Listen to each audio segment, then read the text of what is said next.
बिस्मिल्लाहिर्रहमानिर्रहीम अस्सलाम वालेकुम जी। मैं हूँ इकरा तारिक। तो आज हम बनाएंगे बहुत ही मज़ेदार क्विक एंड ईजी फटाफट से बन जाने वाला स्नैक, जो कि आप लोगों को नहीं बल्कि सभी को बेहद ही ज़्यादा पसंद आएगा। बहुत ही यमी बनेगा, डिलीशियस बनेगा और बहुत ही ज़्यादा सॉफ्ट बनेगा। चलिए इस मज़ेदार ज़बरदस्त स्नैक को बनाना करते हैं शुरू। तो चलिए फिर करते हैं। बिस्मिल्लाहिर्रहमानिर्रहीम में एक बाउल लेंगे। सबसे पहले आप लोगों ने यहाँ पर 1 टेबलस्पून इंस्टेंट ईस्ट इस्तेमाल करनी है, मतलब कि ऐड कर देनी है।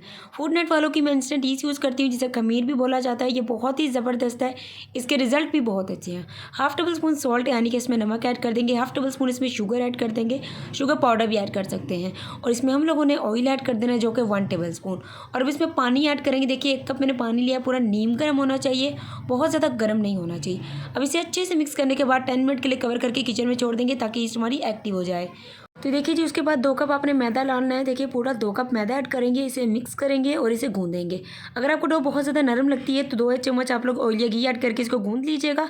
फिर पूरे 1 घंटे के लिए किचन में इसे कवर करके छोड़ दीजिएगा गर्मियों में। सर्दियाँ तो इसे ओवन में रखेंगे। तो ये देखिए जी, पूरे अच्छे तरीके से हम इसे गूंदना शुरू करेंगे। टाइमिंग बता दिया मैंने। तो ऑयल लगाकर इसे अच्छे से हम पहले गूंद लेंगे, फिर कवर करके इसे छोड़ देंगे। अगर से सर्दियाँ हैं तो आप लोग इसे ओवन में रखेंगे कवर करके पूरे घंटे के लिए। गर्मी है तो इसे किचन में ही छोड़ दीजिएगा शेल्फ पर, अच्छे से कवर करके पूरे 1 से 1.5 घंटे के लिए। जिससे क्या होगा, हमारी डो बहुत अच्छे से राइज होगी, फूलेगी और एक ज़बरदस्त तरीके से ये हमारा स्नैक रेडी होगा। तो देखिए इस तरीके से मुक्की मारने के बाद गूंदना है, फिर आप लोगों ने इसे अच्छे से कवर करना है। इसे बाहर की आवाज़ नहीं लगनी चाहिए, वरना हमारी जो डो है नहीं फूल पाएगी। तो ये देखिए जी, पूरे 1 घंटे के बाद हमारी डो बहुत अच्छे से फूल चुकी है। अब इसकी एयर निकालेंगे इस तरीके से 1 से 2 बार मुक्की मारने के बाद, तो इसकी एयर निकल जाएगी। फिर आप लोगों ने शेल्फ पर क्या करना है, थोड़ा सा मैदा डस्ट आउट करना है। फिर आप लोगों ने डो ऐड करनी है। उसके बाद थोड़ा सा फिर इसके ऊपर आपने मैदा स्प्रिंकल करना है, तकरीबन 2 या 3 चम्मच। इस स्टेप में 2 या 3 चम्मच मैदा लगेगा। इस तरीके से इसका जो चिपचिपापन चाहट है इसके अंदर, वो हम खत्म करेंगे इस तरीके से इसको बूंद करते हुए। तो देखिए इस तरीके से आप लोगों ने ये वाला स्टेप करना है। थोड़ा थोड़ा सा मैदा ऐड करना है, तकरीबन 2 या 3 चम्मच या 4 चम्मच, बस इससे ज़्यादा मैदा नहीं ऐड करना है। इस डो को हमें हार्ड नहीं करना।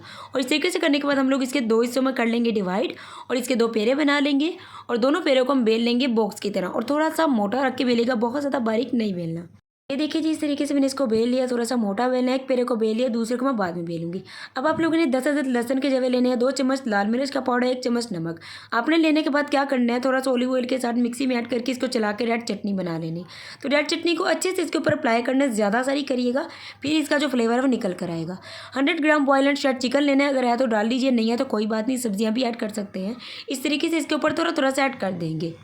तो देखिए जी, इस तरीके से हमने इसके ऊपर अच्छे से इसको ऐड कर दिया। उसके बाद हम लोगों ने थोड़ा सा इसमें ज़ीरा ऐड करना है, थोड़ा सा काली मिर्च का पाउडर ऐड करना है, और थोड़ा सा ही नमक इसके ऊपर स्प्रिंकल कर देना है, ताकि एक मज़ेदार ज़बरदस्त सा जो फ्लेवर है ना वो निकल कर आ जाए।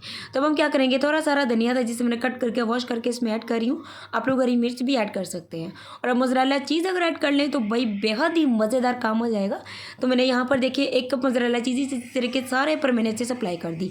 अब दूसरी रोटी बेली हुई इसके ऊपर आपने अप्लाई करनी, थोड़ी सी मोटी बेलनी है, वो भी बहुत ज़्यादा बारीक मेरे से हो गई थी। लेकिन इस डो को संभालना थोड़ा सा मुश्किल होता है, लेकिन नामुमकिन नहीं होता। तो इस तरीके से नाइफ की मदद से आप लोग इसे कट कर लेंगे। देखिए कट कर लिया है। और सबसे पहले आपको ट्रे को रेडी रखना है, ट्रे में ऑयल लगाना है, आप लोगों ने मैदा स्प्रिंकल करना है, तो आपकी बेकिंग ट्रे रेडी हो जाएगी। मैं ओवन में बेक करने वाली हूँ। ये देखिए इस तरीके से ट्रे में मैंने सारी असेंबल कर ली है। अब एक अदद अंडा लेंगे, जो कि इसके ऊपर अच्छे से हम लोग अप्लाई करेंगे। तो बहुत ही ईजी स्नैक, आप लोग जरूर से ट्राई करना, इसकी डो को बस नरम ना होने देना।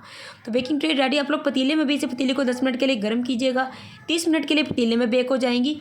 और ओवन की टाइमिंग जो है मैं आपको बताती हूँ। अंडे को सारे पर हमने अप्लाई कर दिया। अब इसके ऊपर थोड़ा सा ब्लैक सीड, मतलब कि सिसेम सीड, या फिर आप लोग कुछ भी अप्लाई कर सकते हैं, या फिर रेड चिली फ्लेक्स भी इस तरीके से लगा सकते हैं, जिससे इसकी लुक जो है ना बहुत ही अच्छी आएगी। 180 डिग्री सेल्सियस पे 10 मिनट के लिए पहले आपको ओवन को गर्म करना है। फिर आप लोगों ने 20 मिनट के लिए इसे अच्छे तरीके से बेक कर लेना है। चलिए फिर जी, इसे 20 मिनट के लिए ओवन में रखते हैं, इसे बेक करते हैं। उसके बाद मैं इसकी फाइनल लुक दिखाती हूँ। जैसे चाय के साथ आप लोग खाएंगे, कैमरा हिल गया तो उसके लिए सॉरी, बहुत ही ज़्यादा आपको ये मज़ा करवाने वाली है। तो ये देखिए जी, बहुत अच्छे से बेक हो चुकी हैं। ट्रे से हमने इसे निकाल लिया, और आप लोग इसे एज आ मतलब कि स्टोर करके भी एयर टाइट कंटेनर में रख सकते हैं। 1 हफ्ता तो ये बिल्कुल भी ख़राब नहीं होंगे और बहुत ही ज़्यादा मज़े के बनेंगे। स्पाइसेस कम लगे तो आप लोग इसे रेड चटनी के साथ एंजॉय कीजिएगा, रायते के साथ कीजिएगा, केचप या मेयोनीज़ के साथ। ये बहुत अच्छी बनेंगी, और बनाना भी कितना आसान है और चीज़ें भी कितनी आसान है, ये तो आप लोग देख चुके हैं। चैनल पर नए हैं तो लगे तो सब्सक्राइब कर दो, करती है तो आपकी बहन करती है। आप लोगों का दिल से शुक्रिया। वीडियो अच्छी लगी तो वीडियो को लाइक शेयर एंड कमेंट में मुझे ज़रूर से बताया करें आप मुझे किस सिटी इलाका से देखने हैं, मुझे बहुत ही ज़्यादा अच्छा लगेगा। इस रेसिपी को ट्राई कीजिएगा, मुझे अपनी दुआ में रखिएगा ज़रूर से शामिल, और ये बहुत ही ज़्यादा अच्छी बनेगी। अल्लाह हाफिज़, टेक केयर, बाय बाय।